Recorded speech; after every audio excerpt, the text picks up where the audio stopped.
संतप्त मानस शांत हों, जिनके गुणों के गान में वे वर्धमान महान जिन विचरे हमारे ध्यान में। अभी तक अपन ने जो चर्चा कर रहे थे वो देव शास्त्र गुरु के संदर्भ में थी ना, तो देव के संदर्भ में ही सारी चर्चा थी।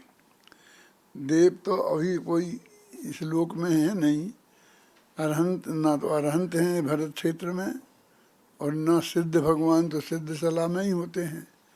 तो उनकी चर्चा तो हम सिद्धांत के रूप में ही कर सकते थे, और जो हमारे पास ये तत्वज्ञान मौजूद है वो देव की वाणी से ही है। इसलिए हमने उनकी वीतरागता और सर्वज्ञता और अकर्तापन, इन तीन मुद्दों को लेकर उनके विषय में अब तक विवेचन किया। वीतरागता और सर्वज्ञता का आधार तो ये है कि जब उन्होंने बिल्कुल राग द्वेष से रहित हैं तो इस जगत से उनका कोई संबंध नहीं है, और उनको हम बहुत गहराई से इस पर विचार करें कि वीतरागता का स्वरूप कैसा होगा। समझ लीजिए, हम में और आप में यदि राग द्वेष नहीं रहे, बिल्कुल किसी से भी, स्त्री पुत्र आदि से भी अपनापन नहीं रहे, तो हमारी परिणति कैसी होगी। और साथ इस लोक में कोई भी आएगा तो उसके सामने हम मुस्कुरा कर उसका स्वागत नहीं करेंगे, आइए भाई साहब बिराजिए, ठंडा लेंगे या गरम, ऐसा कुछ नहीं बोलेंगे, बिल्कुल ठूंठ से बैठे रहेंगे। तो आपको कैसा लगेगा? एकदम अटपटा लगे ना। अटपटा यदि लगता है तो इसका मतलब है कि वीतरागता की बात आपको पसंद नहीं है। तो इतनी सामान्य वीतरागता भी पसंद नहीं है, तो जो सर्वज्ञ भगवान पूर्ण वीतरागी हैं, सारा जगत उनके ज्ञान में हाथ पर रखे हुए आंवले जैसा झलक रहा है, कोई बात उनसे छिपी नहीं है।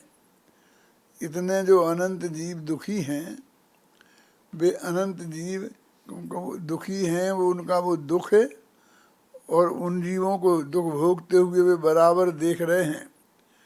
और लौकिक हिसाब से हम कहें तो हमारे उन जीवों में हमारे पिछले भवों के बहुत कोई संबंधी भी हो सकते हैं। ये बात तो मैं कई दफ़े कह चुका हूँ, लेकिन आज मैं एक नई बात इसी में जोड़ना चाहता हूँ कि भविष्य में भी वो जिन जिन पर्यायों में होंगे उनका भी उनको सारा ज्ञान है।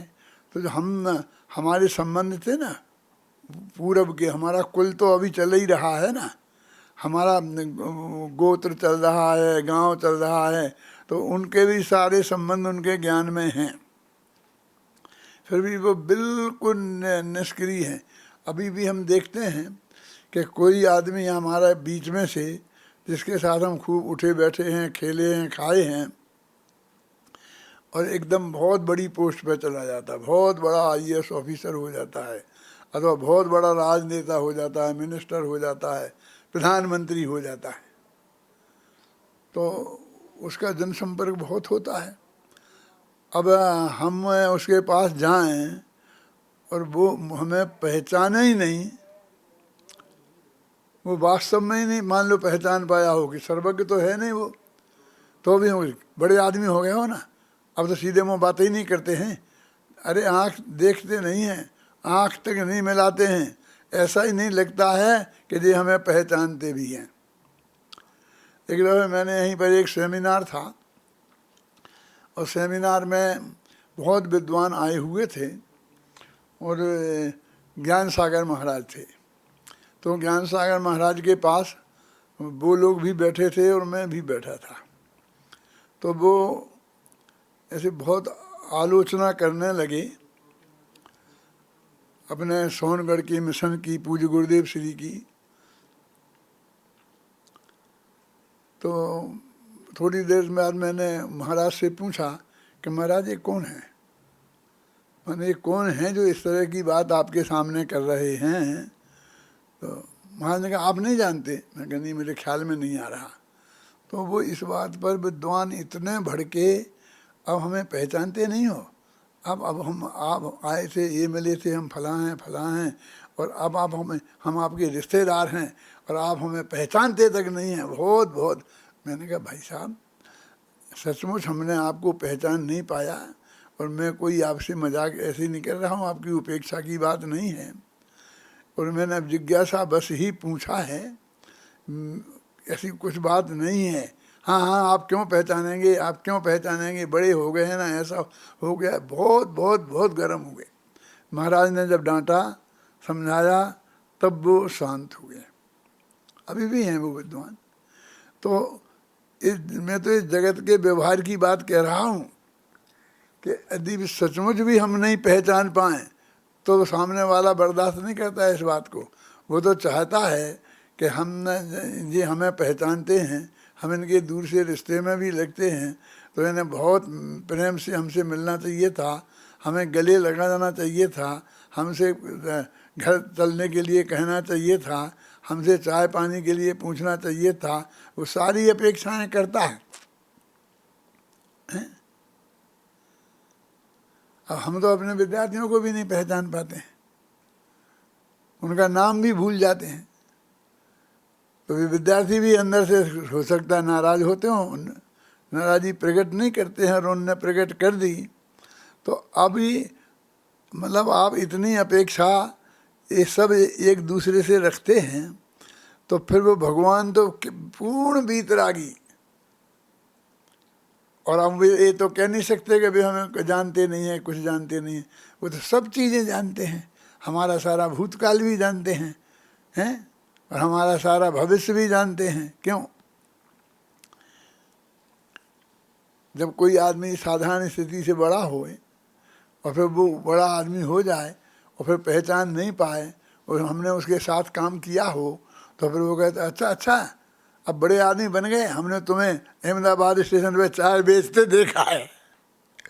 क्यों? हमारे प्रधानमंत्री का भूतकाल ऐसा ही है ना,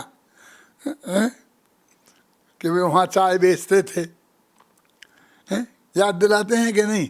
तो भगवान के ज्ञान में तो हमारे पिछले भवों के कई बातें याद हैं, जब हम नरक में होंगे, डंडे खा रहे होंगे, और वो भी सब उनके ज्ञान में है ना।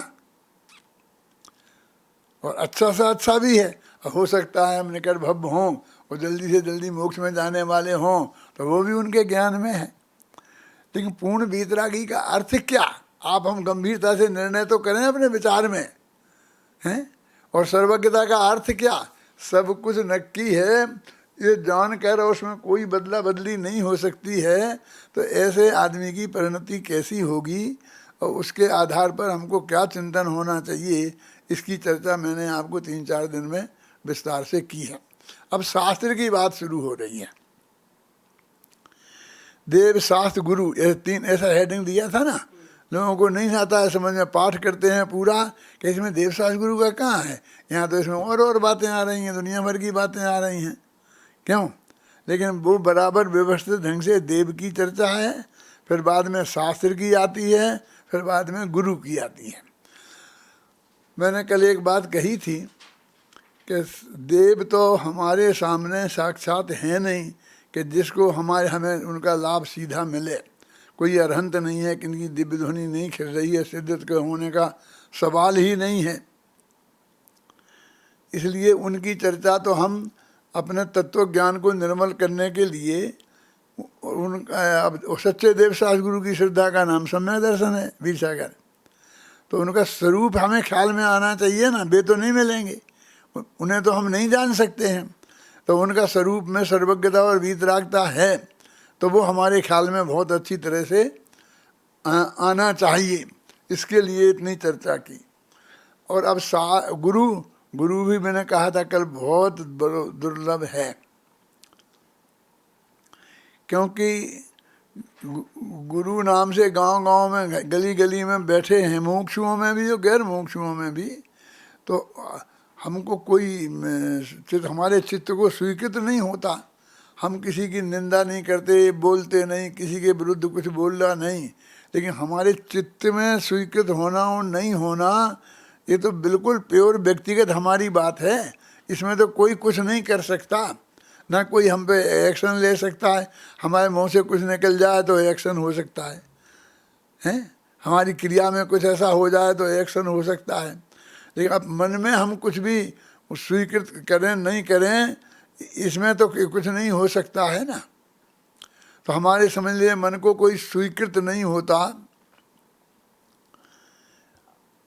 एक एक आदमी है जो अपने को गुरु मान के बैठा है, उसके 2-2 4-4 10 20 100 50 200 और क्या ऐसे कुछ हैं चेले चाँटे, और वे उन्हें मानते हैं और उनकी गाड़ी चलती है। तो अब हम क्या करें गुरु के संदर्भ में? तो मैं 2 बात कहता हूँ कि एक तो वे गुरु जो देवसास गुरु वाले गुरु हैं, और जिनमें हम देवसास गुरु पूजन में रोजाना उनकी पूजन करते हैं, उनकी स्तुति करते हैं, उसमें भी मैं तो उनके स्वरूप का ही निरूपण करता हूँ। स्तुतियों में मैंने देव के स्वरूप का निरूपण किया, शास्त्र के स्वरूप का निरूपण किया, और गुरु के स्वरूप का भी निरूपण करता हूँ। उनको मैं निरपेक्ष गुरु कहता हूँ। निरपेक्ष गुरु माने प्रवीण, निरपेक्ष गुरु का अर्थ क्या कि उन्हें कोई अपेक्षा नहीं है हमसे और हमें कोई अपेक्षा ये नहीं है। इनने हमें कुछ पढ़ाया है तो हम इन्हें नमस्कार करें, और इनसे तो हमारा कोई संबंध ही नहीं है। इनने तो हम बहुत बड़े विद्वान हैं, लेकिन एक अक्षर भी हमने इससे नहीं पढ़ा है, तो ये हमारे कैसे गुरु? ऐसा नहीं। निरपेक्ष गुरु माने वे तो देवसास गुरु वाले गुरु हैं, 6वें 7वें गुणस्थान की भूमिका में हैं, महाव्रतों के धारी हैं। मेरे कहने का मतलब उन्हें बोलता हूँ निरपेक्ष गुरु, और जिन्हें हम अपने सिंहासन पर, हृदय के सिंहासन पर देव के बगल में बैठाया है। पंच परमेष्ठी को बगल में बैठाते हैं, एक साथ बैठाते हैं ना, तो पंच परमेष्ठी में आचार्य उपाध्याय और साधु गुरु कहलाते हैं कि नहीं? तो उन गुरुओं को हम पंच परमेष्ठी में गिनते हैं। अरे हमने नमोकार मंत्र में उन्हें शामिल किया है। हम नमोकार मंत्र का जाप करते हैं तो उनका जाप करते हैं। उनके लिए तो हमने कितना महान दिया। उनके साथ ये अपेक्षा नहीं है कि उनने हमारा क्या उपकार किया और क्या नहीं किया। वो उपकार करने की वजह से वे हमारे गुरु नहीं हैं, वे देवसास गुरु की परिभाषा में आते हैं, इसलिए गुरु हैं। एक तो वे गुरु, और दूसरे ये कि जो भी विद्या हमने सीखी है और जिसके हम विद्वान हैं, उस विद्या को हमें जो पढ़ाने वाले हैं, सिखाने वाले हैं, वे हमारे गुरु, जिन्हें मैं विद्या गुरु कहता हूँ। पूज्य गुरुदेव श्री के मामले में मैंने यही कहता था भरी भरी सभाओं में भी कि वे हमारे अध्यात्म विद्या के गुरु हैं। होता ना, कोई कहे हमारे फिजिक्स पढ़ा मैंने इनसे, कोई कहता मैंने इसमें से गणित पढ़ा, कोई कहता मैंने अंग्रेजी पढ़ी, कोई कहता संस्कृत पढ़ी। अलग अलग भाषा के अलग अलग विषयों के अलग अलग गुरु होते हैं ना। तो हमारे कांजी स्वामी अध्यात्म विद्या के गुरु हैं, जिनसे हमने कुछ सीखा है, वे हमारे गुरु। इनका संबंध उससे नहीं है। किससे? कि वो 28 मूल गुण के धारी हैं कि नहीं, और जो 3 कक्षाओं का अभाव उनके हुआ है कि नहीं। यहाँ तो सिर्फ ये है कि जो हमने उनसे सीखा है, एक हमने आ ई सीखा है, ABCD सीखी है, वे भी हमारे गुरु हैं, और उनका भी इस देश में बहुत मान है। आप समझ नहीं सकते हम कितनी इज्जत उनकी करते हैं। प्रधानमंत्री को जिनने ABCD पढ़ाई हो पहली क्लास में, दूसरी क्लास में, और वो आदमी आज पहुंच जाए दिल्ली और वो पहचान लें प्रधानमंत्री के, हाँ भी हमारे अध्यापक हैं जो हमको ये पढ़ाते थे दूसरी क्लास में, तीसरी क्लास में, तो बहुत सम्मान के साथ उन्हें बुलाएगा, बैठाएगा। यदि खबर आएगी कि वो कहते हैं कि उनने आपको पढ़ाया है, उनका नाम ये है, तो हाँ मैंने पढ़ा, बुलाओ। नहीं मेरे पास कोई ऐसा लोगों का आना मना है, मतलब ऐसा नहीं बोलेंगे, अपन जानते हैं ना। और फिर आकर के वो कोई ये बात कहे कि भाई मेरा एक लड़का है और उसको नौकरी चाहिए, क्यों? तो उनको अंदर से ये नहीं आएगा कि भाई अब तुम जा कर के कायदे से एप्लीकेशन दो, अपने गांव के जिले में उसको ऐसा करना है, उसको वो रास्ता नहीं बताएगा। जैसा और कोई ऐसा आदमी पहुंच जाए तो उसको वो जैसा रास्ता बताएगा वैसा ही अध्यापक ऐसा नहीं बताएगा। वो उसी वक्त अपने सेक्रेटरी को बुलाएगा और ये कहेगा कि जरा सब नोट कर लो, देखो, और यहाँ पर इसको कहाँ कैसे लगाया जा सकता है और उसकी व्यवस्था करो। माने वो ऑर्डर दे ही देगा एक तरीके से अपने IAS ऑफिसर को कि अब तुम्हारी जिम्मेवारी है कि इसको करा कि साहब वो कायदे से ऐसा करना चाहिए। क्या करना चाहिए ये मैं नहीं जानता क्या, लेकिन इसको सर्विस मिलनी चाहिए। कि साहब कैसे होगा कि तुम्हें काय के लिए रखा है, तुम किस मर्ज की दवा हो। ये राजस्थान में एक मिनिस्टर था कुंभाराम आर्य, आप लोगों ने नाम नहीं सुना होगा, बहुत पुरानी बात है। आप लोग मुझे जितना दिख रहे हो उनमें एक भी तब जब पैदा नहीं हुआ होगा शायद। क्यों, आप जानते हैं कुंभाराम आर्य का नाम सुना? लेकिन मैं उसको जानता हूँ और वो जब मिनिस्टर था यहाँ राजस्थान में तब की बात कह रहा हूँ। एक अक्खड़ जाट, 6वीं क्लास पास है, वो अपने IAS ऑफिसर को बुलाता था कि ये काम होना है। वो कहते साहब ये काम नहीं हो सकता है, इसमें ये दिक्कत है, इसमें ये दिक्कत है, इसमें ये कानूनी अड़चन है। तो तू किस मर्ज की दवा है? मैंने कहा ना कि ये काम होना, कैसे होगा, कहाँ से होगा, ये मैं कुछ नहीं जानता हूँ। मुझे परसों रिपोर्ट मिलनी चाहिए कि ये काम हुआ कि नहीं हुआ। ऐसा ही बोलता था और उसकी चलती थी और उसका एकदम मतलब प्रसिद्ध था कि वो कोई किसी से ऐसी बनाई कि मैं मिनिस्टर हूँ, मैं क्या जानूँ कि एक अध्यापक की नौकरी कैसे मिलती है और पटवारी की नौकरी कैसे मिलती है, मुझे क्या पता। मैं तो चाय बेचते बेचते प्रधानमंत्री बन गया हूँ। क्यों हैं? ये सारे कानून तो तू जान और तू उसमें से रास्ता निकाल और इसका काम होना चाहिए। तो एक वो आदमी हमारे प्रति जिसने ऐसा उपकार किया है, हमें 2 अक्षर पढ़ाए हैं, तो उसके प्रति जो प्रधानमंत्री के प्रति अपने उस अध्यापक नाम के गुरु के प्रति जो आस्था है ये उसका फल है। जरा समझना मेरी बात। अब मैं दूसरी बात कह रहा हूँ इसी में। राकेश कहाँ देख रहा है ना? वो उसने ऐसा कह दिया उसे, आप अपन कहते हैं तो अपन को सारे देश की जनता, एक भी व्यक्ति ऐसा नहीं सोचता है कि ये प्रधानमंत्री ने अन्याय किया, ये इनके गुरुजी थे तो इन्होंने फटाफट उसको नौकरी दिला दी और आर्डर दे दिया और हमें कानून बताते। सब लोग कहते हैं बहुत अच्छे हैं प्रधानमंत्री, देखो उनके गुरुजी पहुंच गए तो उन्होंने कितने सम्मान से उनका काम किया, उन्हें कानून नहीं बताया, बोलते कि नहीं। सब लोग उस बात, वो न्याय हुआ कि अन्याय हुआ किसी के साथ, ऐसा नहीं सोच के उसने अपने गुरु का सम्मान किया। इस बात के लिए हम खुश होते हैं। मतलब हम लोग भी ये चाहते हैं सुनील कि अपने गुरु का सम्मान हर एक को करना चाहिए, अपने गुरु का सम्मान हर एक की दृष्टि में होना चाहिए। तो 2 गुरु हो गए, एक वे देवशास्त्र गुरु वाले गुरु और एक अपने ये विद्या गुरु। जो भी विद्या हमने पढ़ी है और जिसके हम विद्वान हैं, यदि हम जैन दर्शन के विद्वान हैं तो वो जैन दर्शन का गुरु होगा। लेकिन हमें हर मुनिराज ने पढ़ाया थोड़ी है। लेकिन मुनिराज को हम ये नहीं कहेंगे कि इसने हमें पढ़ाया नहीं तो हमारे गुरु नहीं हैं। और इन विद्वानों में से हमारे गुरु से भी ज़्यादा विद्वान हो तो भी हम उसका वैसा सम्मान नहीं कर सकते। जो कम विद्वान है तो भी हमारे गुरु का। एक अध्यापक ने हमें गणित पढ़ाया, लेकिन दूसरा अध्यापक उससे 100 गुना बड़ा गणित का विद्वान है, किताबें हैं उसकी। लेकिन हम अपने जैसे उस गणित को पढ़ाने वाले अध्यापक का हमारे हृदय में जो स्थान है, सम्मान है, वो सम्मान उसका नहीं होता। वो कितना बड़ा विद्वान है इस हिसाब से सम्मान नहीं है।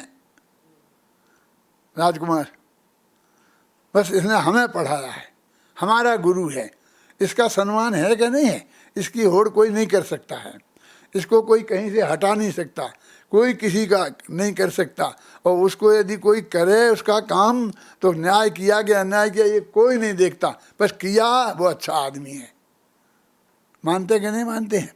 तो अब दो तरह के गुरु हो गए। एक भी देवशास्त्र गुरु वाले गुरु, उनमें ये नहीं देखा जाता है कि इनने हमें कुछ बताया कि नहीं, इनकी तरफ से हमारा कोई उपकार हुआ कि नहीं, हम इन्हें जानते हैं कि नहीं। हमारा इतना ही जानना पर्याप्त है कि ये सच्चे छठवें सातवें गुणस्थान में हैं, तीन कसाई के अभाव रूप परिणति वाले हैं। बस उनका हमारा माथा अरहंत के चरणों में जैसा झुकता है वैसा उनके चरणों में झुक जाएगा।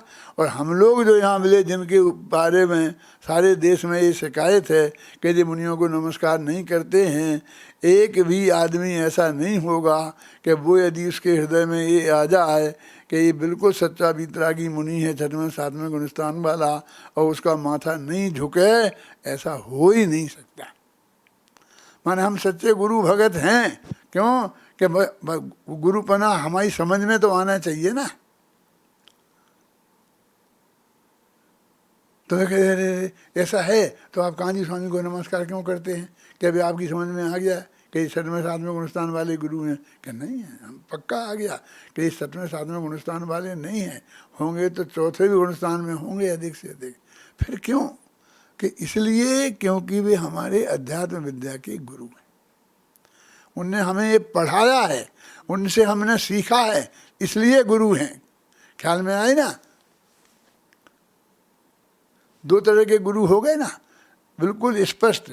तो मैंने जो उनसे इंटरव्यू लिया था कि आपको लोग गुरुदेव कहते हैं, तो गुरुदेव ने उत्तर क्या दिया था मालूम है? कोई बता सकता है? मेरी चैतन्य चमत्कार नाम की किताब पढ़ी है, जो आत्मधर्म में इंटरव्यू निकला था वो पढ़ा है। उन्होंने कहा कि देखो भाई, हम इन्हें अध्यात्म सिखाते हैं और इनको इसलिए ये हमको गुरुदेव कहते हैं। बस हम ऐसे गुरु हैं। ऐसा हम देवशास्त्र गुरु वाले गुरु नहीं हैं। हम देवशास्त्र गुरु वाले गुरु के तो दासानुदास हैं। जैसे अरहंत भगवान के दासानुदास हैं, ऐसे ही देवशास्त्र गुरु के भी हम दासानुदास हैं। ख्याल में आए ना? तो दो तरह के गुरु हो गए ना। अभी शास्त्र की चर्चा शुरू हुई, ये तो मेरे बीच में याद आ गया, इसलिए मैंने गुरु के बारे में इतनी चर्चा आपसे कर दी। आगे अपने पास जैसा समय होगा और जैसा प्रकरण आएगा तब मैं गुरु के बारे में और विशेष बात करूँगा। अभी अपन ने कल 80 तक पढ़ लिया था, 60 तक पढ़ लिया था, लेकिन आज मैंने इसे 57 से पढ़वाया है ना। क्यों राजकुमार? क्यों? इसलिए क्योंकि वहाँ से एक प्रकरण जुड़ता है। पाठ के लिए तो 20-20 छंद रोजीना पढ़ना, और अर्थ करने के लिए, समझाने के लिए तो जो वहाँ से जुड़ता है। क्या जुड़ता है?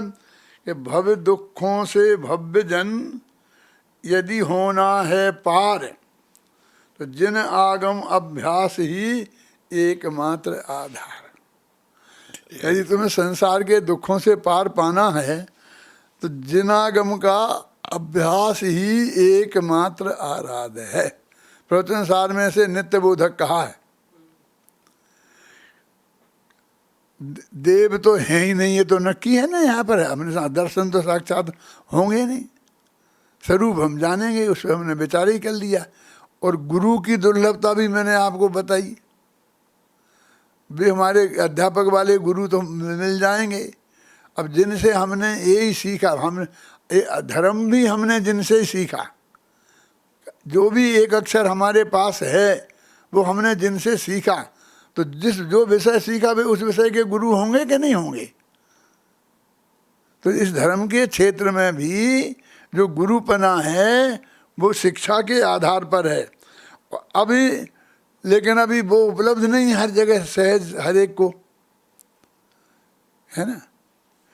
कि जैसे मान लीजिए कि अब आपको यदि चाहिए महाविद्यालय में भर्ती हो जा, फिर आपको अध्यापक पढ़ाएंगे, और वो जो भी अध्यापक संस्था में नियुक्त होंगे वे विशेषज्ञ होंगे, वो आपको पढ़ाएंगे, आप उनकी क्लास में बैठेंगे। आपको गुरु चुनने का अधिकार नहीं है वहाँ। क्या संस्था ने जिनकी नियुक्ति की हुई है जान करके विशेषज्ञ चुना हुआ है कि ये इसके विशेषज्ञ हैं, ये नए चक्र के विशेषज्ञ हैं, ये समय सार के विशेषज्ञ हैं, उनने आपको पढ़ाने के लिए रखा है। ये न्याय के विशेषज्ञ हैं, ये व्याकरण के विशेषज्ञ हैं, उनसे आपको पढ़ना होगा और उनको बिल्कुल सहज भाव से गुरु बुद्धि आपके हृदय में अध्यापक वाली गुरु बुद्धि आएगी। तो वो भी महाविद्यालय में कितने लोगों को मिलेगा एडमिशन? अब जो बांसवाड़ा में भर्ती होंगे उनके प्रवीण जी गुरु होंगे, और जो जयपुर में भर्ती होंगे उनके शांति जी गुरु होंगे, जो कोटा में भर्ती होंगे उनके धर्मेंद्र, जो भी हैं, मतलब वे जो उन्हें पढ़ाएंगे, जो वहाँ होंगे, वे उनके गुरु होंगे। ख्याल में आए ना? अभी यहाँ ये कह रहे हैं कि जिनवाणी हमारे पास 24 घंटे उपलब्ध है। वे गुरुजी भी होंगे, आपको मिल भी गए, अध्यापक हैं, आपको पढ़ाते हैं, लेकिन क्यों वीर सागर रात के 2 बजे तुम्हारे पास कोई फ़ोन आए और वो पूछे कि गुरुजी मुझे कोई एक प्रश्न पूछना है, आप क्या जवाब देंगे? कितने बज गए? घड़ी देख कि मैंने ये नहीं पूछा कितने बज गए, मैं तो एक प्रश्न है मेरा वो पूछ रहा हूँ। कि तुम घड़ी देख, ये टाइम है पूछने का? वहाँ आना यूनिवर्सिटी में, वहाँ 2 बजे क्या टाइम है, उसके आगे पीछे मेरे पीरियड हैं, मैं 2 बजे मिलूँगा, 2 से 2:15 के बीच में आ जाएगा तो तेरे प्रश्न का उत्तर दे दूँगा, नहीं तो कह दूँगा कल आना। मतलब समझे, बहुत दुर्लभ है। ये गुरुओं की खराबी नहीं बता रहा हूँ, ये तो करें क्या? ऐसे 24 घंटे यदि ये करे, मैंने कल ही पहले तो मेरे मुंह से निकल गया कि कोई बात समझ में नहीं आए तो मेरे से पूछ लेना, मैं आपको बता दूंगा। फिर मैंने कहा अब यार कल से धड़ाधड़ फोन आना शुरू हो जाएंगे और मेरे तो बस की नहीं है, और मैं तो कम सुनता हूँ, तो प्रश्न में समझ में ही नहीं आता है। तो वही मैंने कह दिया कि भाई ये मत करना कोई मेरे को फोन वोन। दुर्लभता बताने के लिए बता रहा हूँ मैं, व्यक्ति की अच्छाई बुराई के लिए नहीं बात कर रहा हूँ। दुर्लभता गुरु की है ना, बहुत कठिन।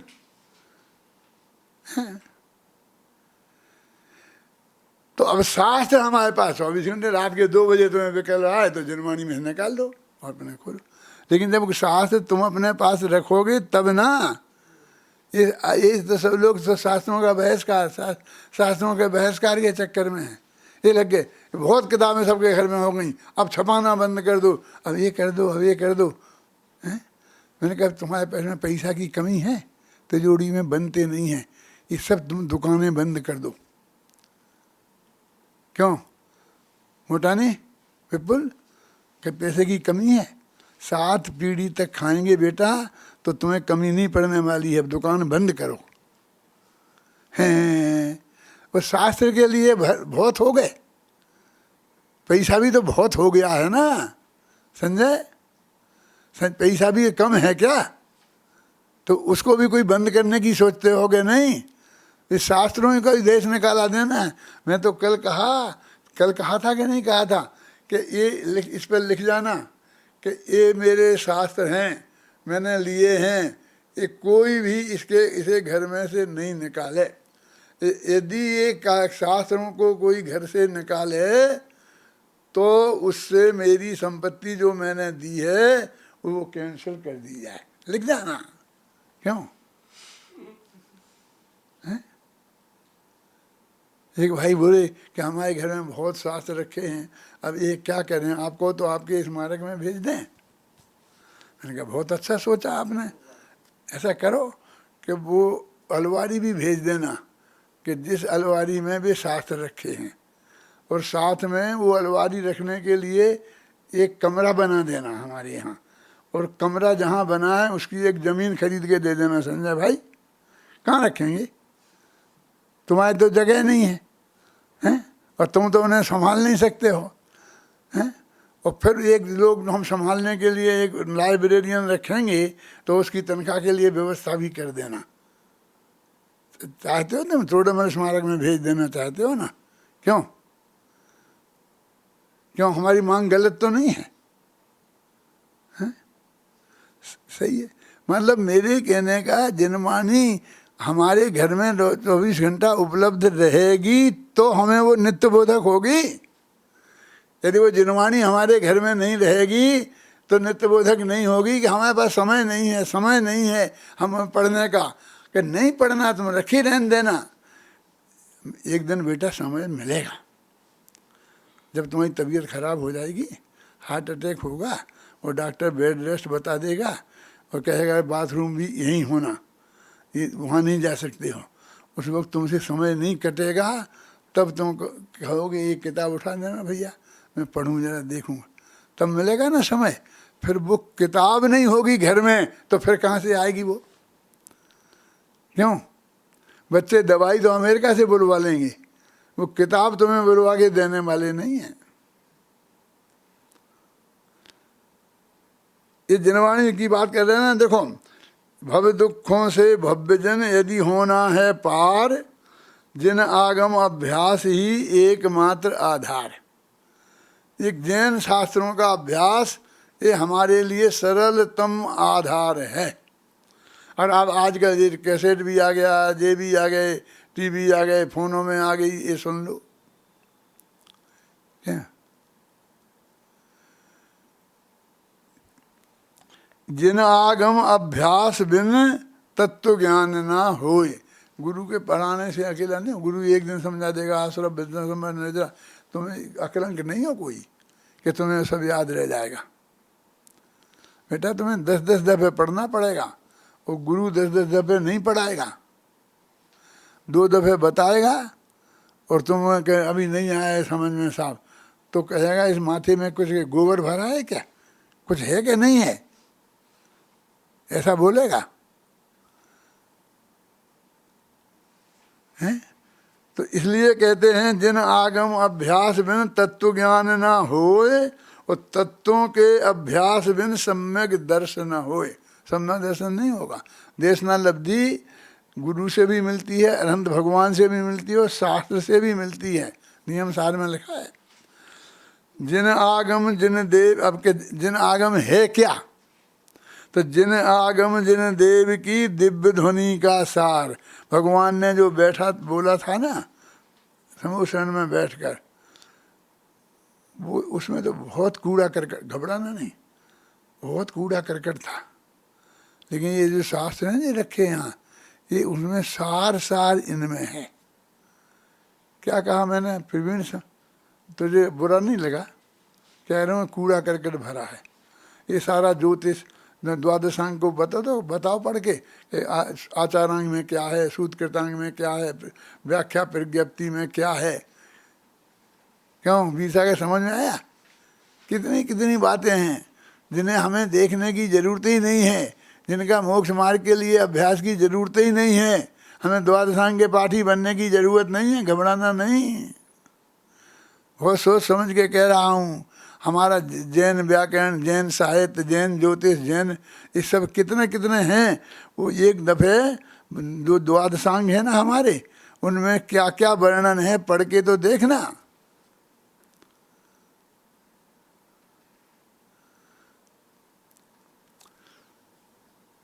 एक महाराज ने यहाँ पर एक किताब छपाई थी, क्या नाम था उसका, मैं भूल रहा हूँ, लेकिन उसमें सारी दवाइयाँ लिखी थी और ये लिखी थी कि यदि ये नहीं हो और बच्चा नहीं होते हो तो ये दवाई खाना हो, ये नहीं होना हो और उसके लिए और फलाने के लिए और ये फलानी बढ़ने के लिए, काम इच्छा बढ़ाने के लिए, वो सब दवाइयाँ लिखी थी, सौंठ पीपर सब।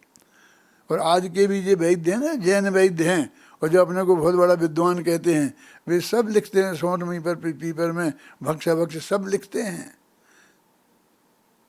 क्या है? तो मेरे कहने का मतलब कि जिनेंद्र भगवान की दिव्य ध्वनि का ये सार है, घबराना नहीं। सार क्यों कह रहे? दिव्य ध्वनि पूरी तो आ नहीं सकती थी, तुम क्या करते, तुम ले नहीं सकते थे, कितनी रखोगे, तुम्हारे घर में इतनी कहाँ जगह है कि द्वादशांग वाणी हो जाए सब। तो जिन आगम जिन देव की दिव्य ध्वनि का सार, और जिन आगम में आ गया है नव तत्वों का सार। 9 तत्व जानना है हमें तो 9 तत्वों का सार। 9 तत्वों का सार क्या है राजकुमार? नव तत्वम गतत्वेपि यदेकत्वम न मुंचति। 9 तत्व में जाकर के भी जो अपना एकत्व पने को नहीं छोड़ता है। नव तत्वों की ज्योति में छुपा जो आत्म तत्व, वही हूँ मैं जान लो, यह अध्यात्म रहस्य। ये अध्यात्म का रहस्य है कि वो 9 तत्वों में एक तत्व भगवान आत्मा है जो 9 तत्वों की ज्योति में छिपा हुआ है। वो रहस्य तुम्हें इस आगम में मिलेगा। देखना और भी। अब अध्यात्म का यह रहस्य जिन शास्त्रों में होए, उनको परमागम कहें, उनका ही उपयोग। देखो आगम तो द्वादशांग वाणी को बोलते हैं। अब उसमें एक परमागम भेद किया। कल परसों मैंने बताया था कि परम माने होता है उत्कृष्ट, लेकिन यहाँ कह रहे परम शुद्ध निश्चय नय का विषय भूत जो आत्मा है, उसका वो जिसका में वर्णन है वो है परमागम। परम भावग्राही शुद्ध द्रव्यार्थ नय का विषय जहाँ समझाया हो उसका नाम है परमागम। तुम्हें मालूम है सोनगढ़ में जब परमागम मंदिर बन रहा था तो वहीं पास में पालीताना है। तो पालीताना में सीतामढ़ों ने एक आगम मंदिर बनाया था। और उनके जो 32 आगम है, जितने आगम हैं 45 जो भी आगम है ना, उन सबको उसमें उनने लिखाया है आगम मंदिर। तो सोनगढ़ में हुए, उसके बाद में परमागम मंदिर बन रहा। तो सीतामढ़ भाई कहते थे कि इन्हें ये दिखाना है कि ये हमसे बड़े हैं, इसलिए हमने आगम मंदिर नाम रखा, तो ये परमागम मंदिर नाम रखते हैं। ये गुरुदेव के प्रवचन में ये बात आई कि वे लोग ऐसा कहते हैं, लेकिन हमने तो ऐसा कुछ किया नहीं। गुरुदेव ने, हमने तो ऐसा कुछ किया नहीं कि उनकी नकल पे हमने कुछ किया हो। हमें तो ये अपने जिस परमागम है ना, समय सार प्रवचन सार, तो इनको यहाँ छपाने का भाव है। इन्हें शास्त्र में परमागम कहते हैं, इसलिए हमने परमागम नाम रखा। तो मैंने कहा गुरुदेव आचार्य जैसे ने परमागम की व्याख्या लिखी है कि जो अध्यात्म की जिसमें चर्चा हो वो परमागम है, और हमें नए चक्र के हिसाब से लगाएं तो परम भावग्राही शुद्ध द्रव्यार्थ नय का विषय जिसमें हो वो परमागम है। और परम भाव है ना शुद्ध द्रव्यार्थ नय, उसका जिसमें विषय हो वो परमागम है। इसलिए ये अपना परमागम है, इसमें ऐसी कोई बात नहीं है। आगम का आधार है अपने पास। और उसमें ऐसा लिखा कि उसको अध्यात्म कहते हैं और उसी को परमागम भी कहते हैं। तो इसमें लिखा ना, अध्यात्म का यह रहस्य जिन शास्त्रों में होए, उनको परमागम कहें, उनका ही उपयोग उपयोगी है भव्यजन। नीचे की पंक्ति में है ना उपयोगी, बराबर कंटिन्यूटी में जुड़ा हुआ है। हैं? हमारे द्वादशांग वाणी में हमारे लिए यही उपयोगी है असली। अब इसको समझने के लिए कुछ थोड़ी बहुत और बातें जानना हो तो जान लो। जैसे मान लीजिए प्राकृत में है, ये संस्कृत में है, तो हम थोड़ी संस्कृत भाषा जान लें, प्राकृत जान लें। यदि न्याय की भाषा में है तो थोड़ा हम न्याय भी जान लें, ख्याल में आई ना। लेकिन जानना हमारा मूल उद्देश्य ये है। उसको परमागम कहें, उनका ही उपयोग उपयोगी हे भव्यजन। हे भव्यजन, उनका ही उपयोग उपयोगी है, और उनका सदुपयोग शेष सभी तो जानिए बंध भोग उपभोग। बस ये उपयोगी। अब इस चक्रवर्ती का वर्णन भी उसमें है, 96,000 पत्नियों का वर्णन भी उसमें है, और एक एक की सुंदरता का भी वर्णन उसमें है ना। है? अब हमारे लिए वो उपयोगी नहीं है।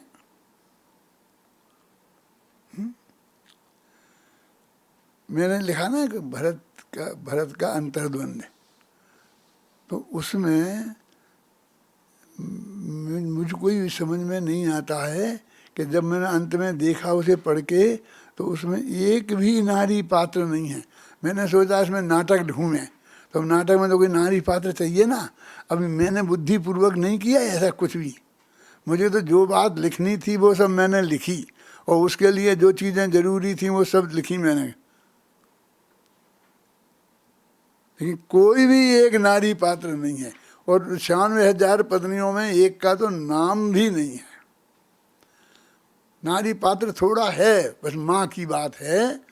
तो माँ की बात भी सिर्फ इसलिए है कि माँ ने इतना कह दिया कि मेरा बेटा भरत महाभाग्यवान, कि रात को 12 बजे भी भगवान के पास गया तो भगवान बोले। ऐसा है किसी का भाग्य? तो उसको कहना पड़ा, माँ मुझे और चाहे जो कुछ कहे लेकिन भाग्यवान मत कहना। अरे सबको दिन भर 8-8 घंटे मिलती है और सब लोग सुनते हैं वे भाग्यवान नहीं है, और मुझे रात को 12 बजे जाना पड़ा और मुझे मिल गई तो मैं भाग्यवान हो गया। मैंने तो एक कहानी लिखी थी, अभागा भरत। मैं तो सबसे अभागा हूँ, तेरा ही दूसरा एक बेटा है, मेरा सग्गा छोटा भाई, क्या नाम है? वृषभ सेन। तो वृषभ सेन सबसे भाग्यवान है कि मैं बोल। वो दीक्षा ले ली उसने जब उनको केवल ज्ञान हुआ, और उनका गणधर बन गया है। और जब भगवान ऋषभदेव की दिव्य ध्वनि खुली तो उसने पहला अक्षर उसने सुना, पहले व्याख्यान के पहले मिनट से मौजूद था वहाँ, क्या? और अंत तक जब तक रहा तब तक वो उपस्थित रहा। जब उनको मोक्ष हो गया तब वो उसमें से गए, इससे नहीं। तो वो भाग्यवान है कि मैं भाग्यवान हूँ बोल? फिर उसको अभागा के है? तो वो समझता नहीं होगा कुछ, तो नहीं समझता था तो गणधर वैसे ही बन गया। द्वादश अंक का पाठी होते हैं गणधर, मन पर ज्ञान के धारी होते हैं गणधर। फिरोजी ने काय को सुनते थे बैठे बैठे, इतना समय काय को खराब किया? तुम्हारा समय बहुत कीमती है बेटा, तुम खराब मत करो। वो गणधर देव तो उपस्थित रहते हैं, तुम गणधर देव से भी ज़्यादा बुद्धिमान हो गए कि तुम्हारे लिए अब प्रवचन में गुरुदेव का प्रवचन सुनने का जो ज्ञानी धर्मात्मा जिनके प्रवचन को तुम उपयोगी समझते हो आत्मा के कल्याण के लिए, उनका सुनने के लिए भी तुम्हें समय नहीं है, तो समझ लो तुम वृषभ सेन का अपमान कर रहे हो। कोई मैंने महिला पात्र नहीं है, क्या करना, क्या जरूरत है? महिला पात्रों की जरूरत क्या है? जिस पर्याय में सम्यक दर्शन सहज पैदा नहीं होते तो नहीं हो, उसकी क्या चर्चा करना?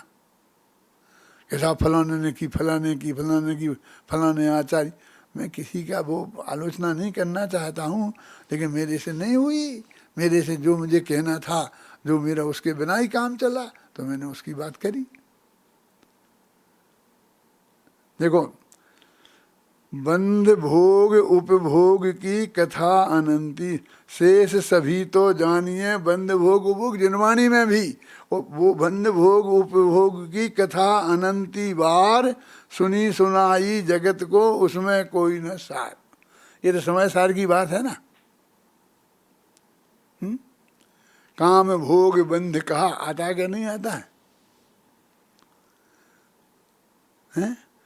और मोक्ष अधिकार में, अधिकार तो चल रहा मोक्ष का प्रवीण, तो वहाँ ये लिखा है एक पंक्ति में अम्बे चंद्र ने कि ये जो बंध की कथा है, माने जो कौन से कर्म का कहाँ कितना बंधन होता है, उदय होता है, बंध विच्छुत्ति होती है, इस सारा वर्णन को शास्त्र में विपाक विचय नामक धर्म ध्यान कहते हैं। माने कर्मों का विपाक कैसे होता है, उसका फल कैसे आता है, इसका जो वर्णन के बारे में सोचना, ये इसको ध्यान के भेदों में डाला है। विपाक विचय नाम का ये धर्म ध्यान है।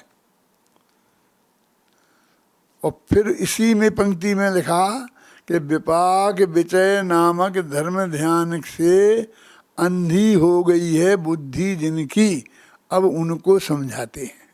क्या हमें चलने नहीं रही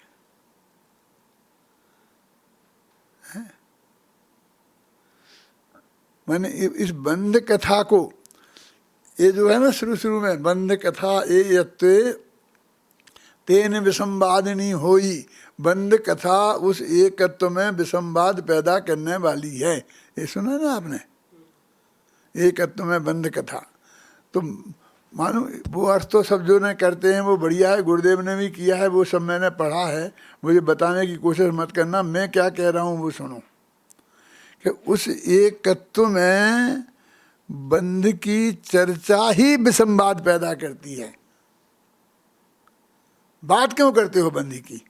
आत्मा तो बंध बनता ही नहीं है, अबद्ध स्पष्ट है,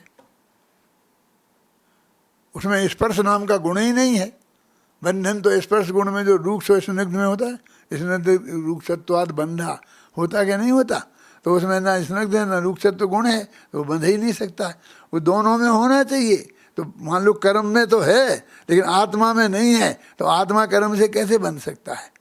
और दो द्रव्यों के बीच में वज्र की दीवार है, वो एक दूसरे को छू नहीं सकता है, तो स्पर्श नहीं कर सकता है। अबद्ध स्पर्श का ये अर्थ है ना। इसलिए तुमने आत्मा बंधा है, यही विसंवाद पैदा करने वाली है।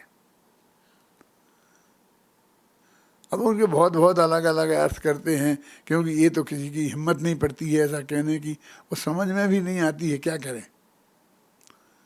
हैं, बंद कहा ये यत्वे तेन विसंवादिनी होई, वहीं कह दिया। मैं तुम्हें एकत्व विभक्त भगवान आत्मा समझाऊंगा, और उस भगवान आत्मा का जो एकत्व पना है उसमें बंधन की बात ये विसंवाद पैदा करती है। जो अब पढ़ भैया जी, कहाँ है, कहाँ से पढ़ेगा? 61 से ही पढ़, 61 से पढ़ और कहाँ तक 65 तक पढ़। 5 पढ़ना, शांति से सुनना, देखना आपके पास होए तो, नहीं तो इस पे आएगा उसमें देखना। चलो हाँ। अध्यात्म का यह रहस्य जिन शास्त्रों में होए, उनको परमागम कहें, उनका ही उपयोगी है भावजन, उनका सदुपयोग शेष सभी तो जानिए, बंद भोग उपभोग, बंद भोग एक कौन बैठा है जी चलाने वाला? आकाश। अगर सो गया क्या वो? तो इसको पीडीएफ शेयर कर दिया, रुपेन जी शेयर कर दें।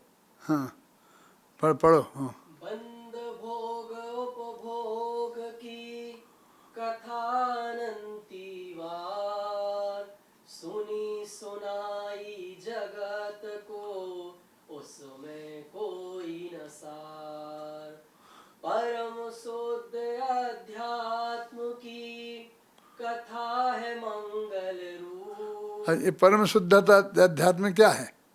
परम शुद्ध निश्चय नय का विषयभूत भगवान आत्मा का वर्णन, समझे ना। परम शुद्ध अध्यात्म की कथा है मंगल रूप, है ना। और बाकी भोग मोग की कथा, बंध की चर्चा बिल्कुल अमंगल रूप है। हाँ बोलो, पढ़ो पढ़ो पढ़ो 64वां छंद।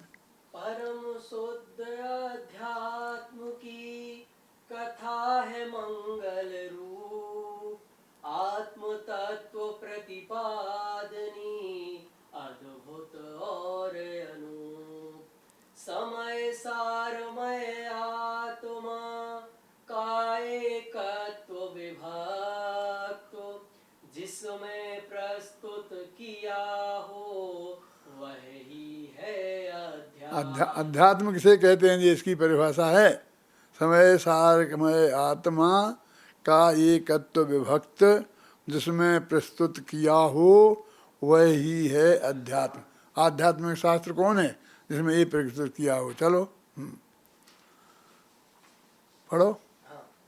अधिमाने है जानना, आत्म माने आत्म, आत्म का ही जानना कहलाता अध्यात्म, जिसमें आत्म की कथा वह अध्यात्म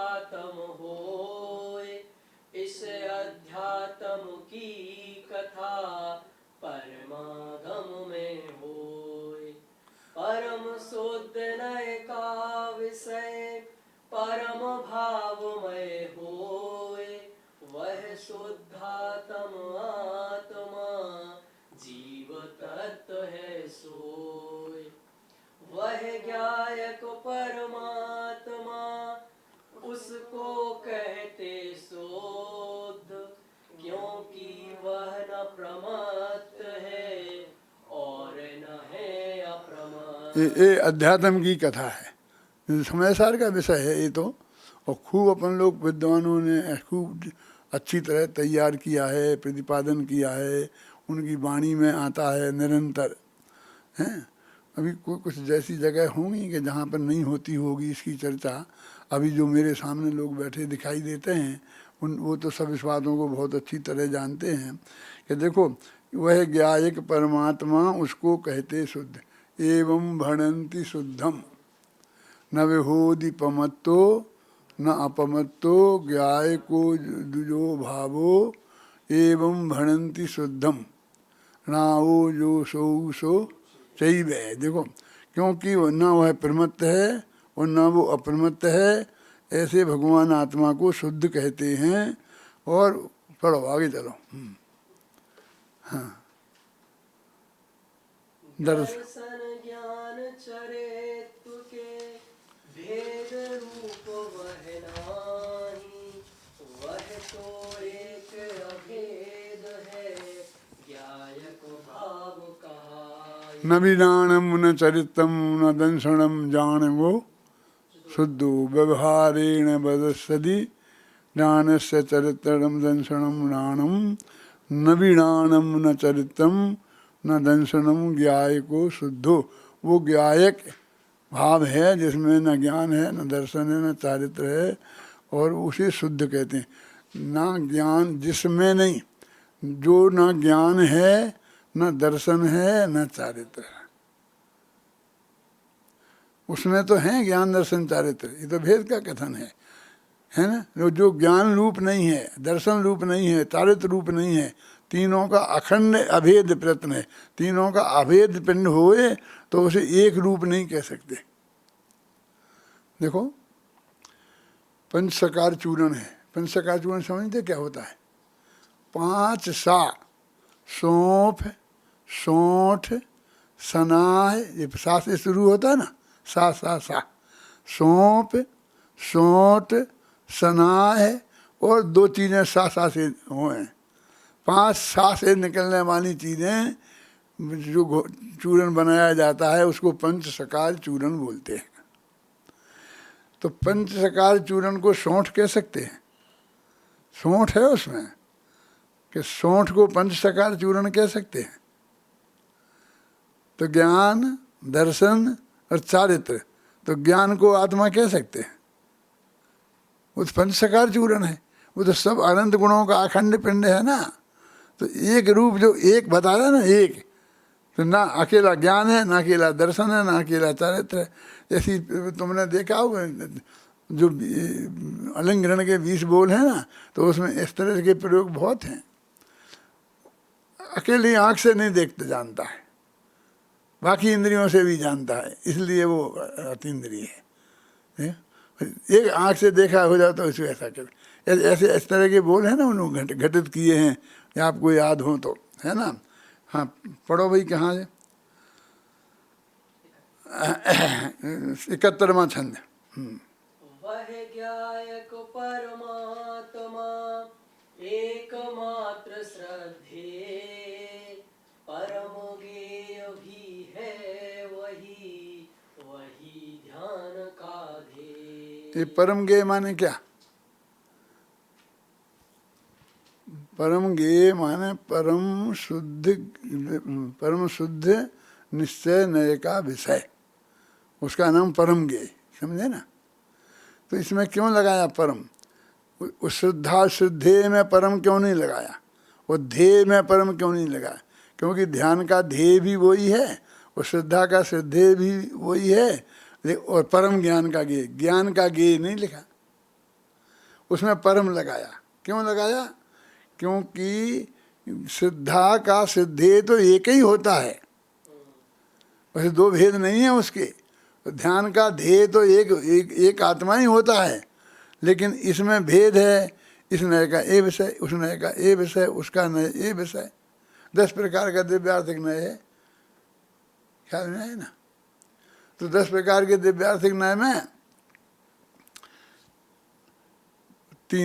तीन शुद्ध द्रव्यार्थिक, 3 अशुद्ध द्रव्यार्थिक। ये क्या है? 6 तो ये हो गए ना। तो कैसे मालूम शुद्ध द्रव्यार्थ अशुद्ध द्रव्यार्थिक? तो यहाँ जो तुम्हारी लोक में ये मलमूत्र गंदे पदार्थ अशुद्ध है, ना इनकी बात है ना राग द्वेष की बात है। तो क्या बात है? तो वो क्या कहते हैं कि कर्मोपाधि सापेक्ष अशुद्ध द्रव्यार्थिक और कर्मोपाधि निरपेक्ष शुद्ध द्रव्यार्थिक। दो ये हो गए। कर्मोपाधि की अपेक्षा लगाएं तो अशुद्ध द्रव्यार्थिक, और जिसमें अपेक्षा नहीं लगी हो वो शुद्ध द्रव्यार्थिक। भेद कल्पना सापेक्ष वो अशुद्ध द्रव्यार्थिक, और भेद कल्पना निरपेक्ष वो शुद्ध द्रव्यार्थिक। तो ये क्या है? उत्पाद व्यय सापेक्ष वो अशुद्ध, उत्पाद व्यय सापेक्ष वो अशुद्ध द्रव्यार्थिक है।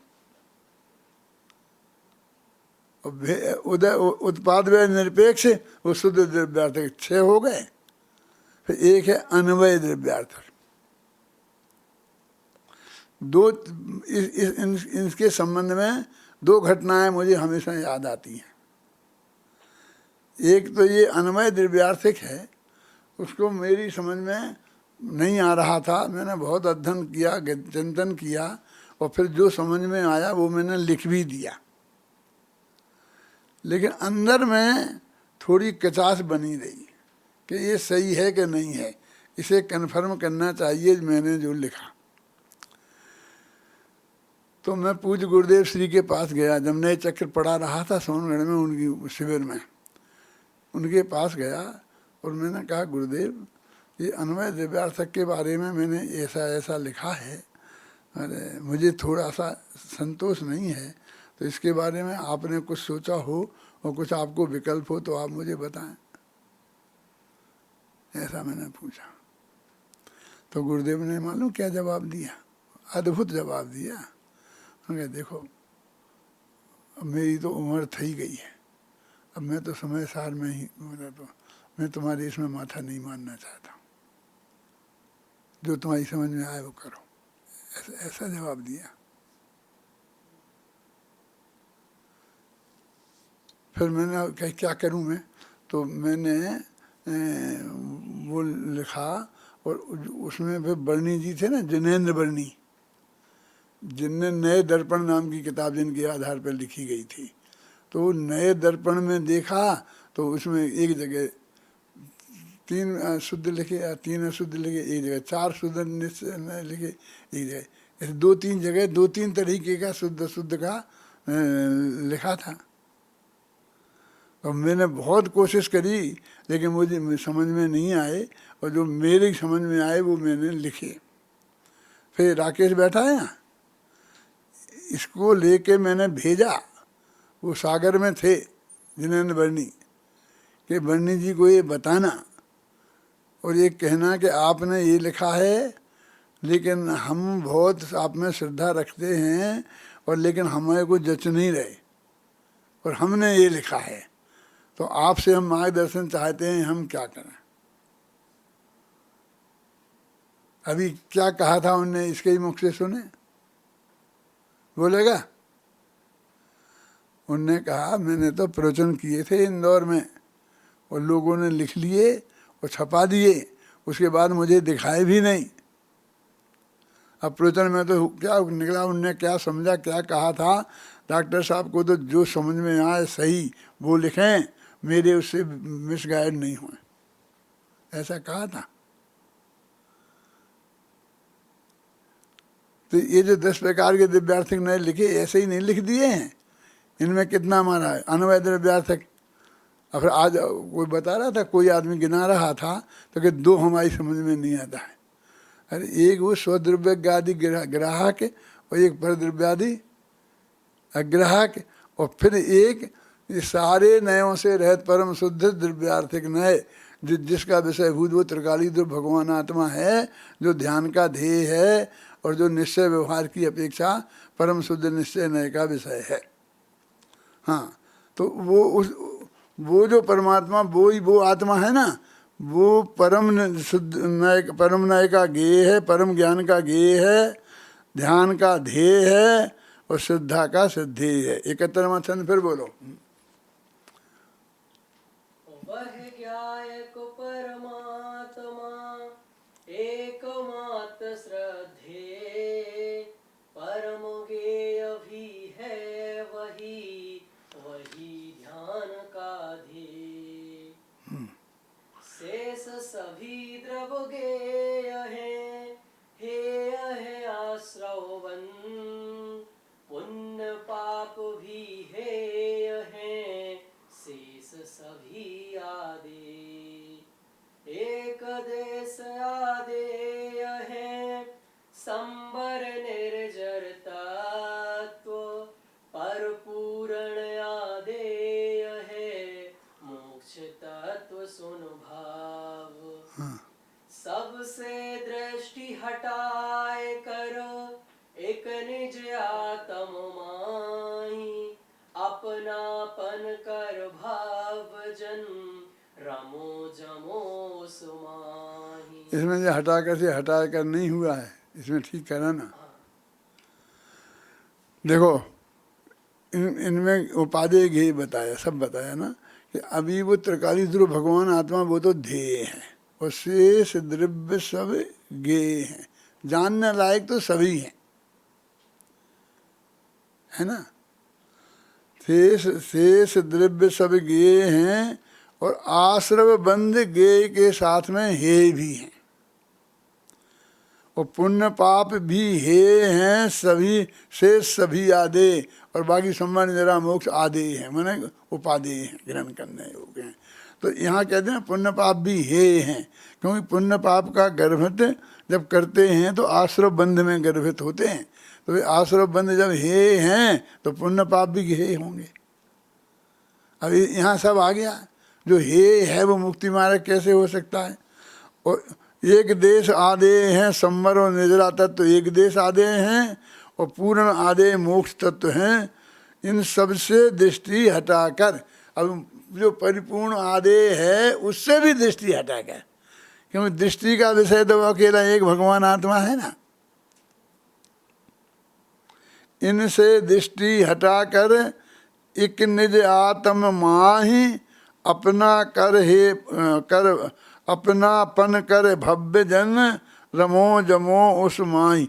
वो जो एक आत्मा बचा, परम शुद्ध निश्चय नय का विषय, परम भावग्राही द्रव्यार्थ नय का विषय, उसको मैं अपनापन करके, अपना कर नहीं अपनापन कर। देखो सब लोग इसे अपना कर ही सुनेंगे, क्योंकि उनको वो आदत पड़ी है, अपना कर ही लिखा होगा, अपना देखेंगे, यहाँ देखते ही नहीं है, इसलिए ध्यान दिलाएंगे। क्या लिखा है राजकुमार? अपनापन नहीं, अपनापन कर, उसमें अपनापन करके हे भव्यजन, उसी में रमो उसी में जमो।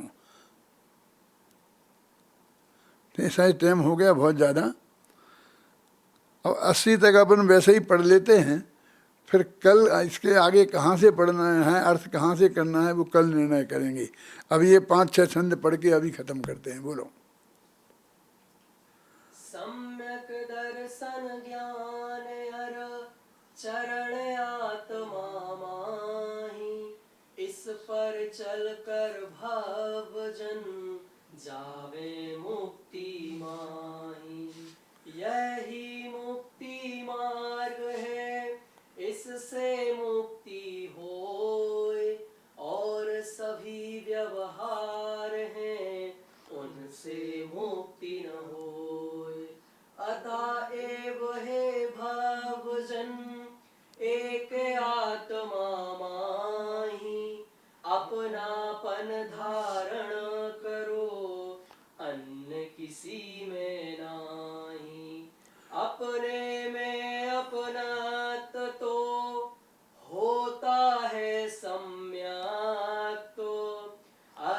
अर में अपनत्व ही होता है मिथ्यात्व। सम्यक दर्शन ज्ञान अर सम्यक चारेत, तीनों में सम्यकपना, तीनों है सम्यत्व। मिथ्या दर्शन ज्ञान अर मिथ्याचारेत, तीनों में मिथ्यापना, तीनों है मिथ्या। इन छंदों का भी विशिष्ट अर्थ है। आज इतना समय नहीं है अभी अपने पास कि उनका अर्थ करें, कल करेंगे।